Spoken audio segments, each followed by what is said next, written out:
Hello everyone, in this video I'm reviewing the 2025 release of 1990's Night of the Living Dead on 4K Blu-ray. I'll offer my thoughts about the movie, video, and audio. I'll also walk through the specs. This movie released by Sony Pictures. There are two versions of this movie in this release. The theatrical version is rated R and the uncensored version is unrated. Runtime is 1 hour and 28 minutes. Aspect ratio is 1.85:1. Dolby Vision and Dolby Atmos are available. This is the Steelbook release, which includes the 4K Blu-ray, standard Blu-ray, and digital code. Take a look at the description section below for a list of all the gear in my home theater as of the making of this video. And after the video, go to my homepage and take a look at some of the other home theater and audio-video related reviews on my channel. This is a remake of George A. Romero's 1968 Night of the Living Dead. I'm a huge fan of zombie movies, and the 1968 Night of the Living Dead is an absolute classic. I have the Criterion release. Must have if you're a zombie movie fan. This is a very close retelling of that movie. However, it's not exactly the same. The Barbara character is vastly different in the 1990 remake versus the 1968 original.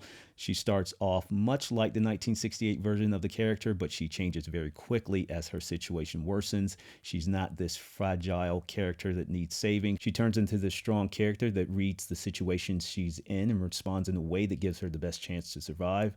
And we see that not just in her fight against the zombies, but at the end where she encounters some other people, and we see that she again has to adapt, and there's a feeling that there may be some risks for her. And again, I don't want to spoil anything, so I'll leave it at that. Tony Todd, probably best known for his horror movie roles, plays Ben.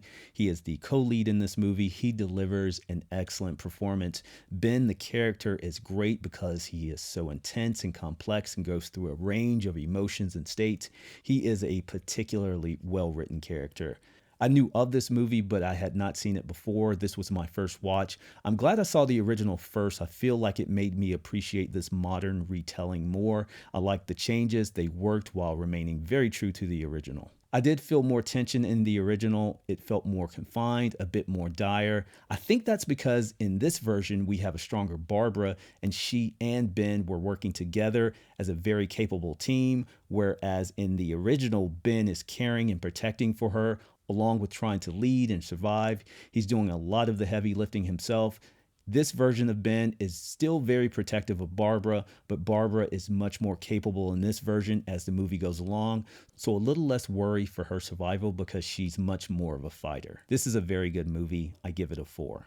Video quality is absolutely outstanding. Video is rich, detailed, good contrast. There's a healthy amount of grain, so very filmic looking. It did not take away from the picture quality. The quality was consistent throughout, very impressive. Detail was not lost in the night scenes or dark scenes. Blacks were pretty deep. It's one of those movies that just looks pleasant to the eye.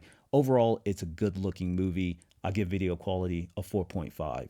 Audio filled the room, not a lot from the overheads, but there isn't a lot of action happening from above. All the action is around these characters on the ground level, so I get it in this movie. But there could have been something more there to add atmosphere because I just didn't notice the overheads. Lower level speakers were fine. Surrounds were active and the audio from them were well pronounced. Upfront dialogue and action and the score were balanced and clear. No issue there. If I'm being overly picky, I'd like a movie like this to have a little more atmosphere, especially being set in a secluded area in this old creaky house. There's a lot of focus on the action, the score, or the intense dialogue. So the way the movie plays out, we don't get a lot of quieter, slower moments to get that subtle atmosphere. This movie isn't a showcase for LFE either, but it makes sense for this movie. There isn't much that would call for deep, room-shaking bass. Good audio overall. I give it a 4 out of 5. That's my review of 1990's Night of the Living Dead on 4K Blu-ray. If you're into zombie movies or early 90s horror, I highly recommend this release. If you just want a good home theater watch, it delivers. But a note going into this movie, it's intense and extremely violent and gory. What are your thoughts about Night of the Living Dead? Leave your comments and questions in the comment section below. Please like this video, and if you haven't already, please subscribe.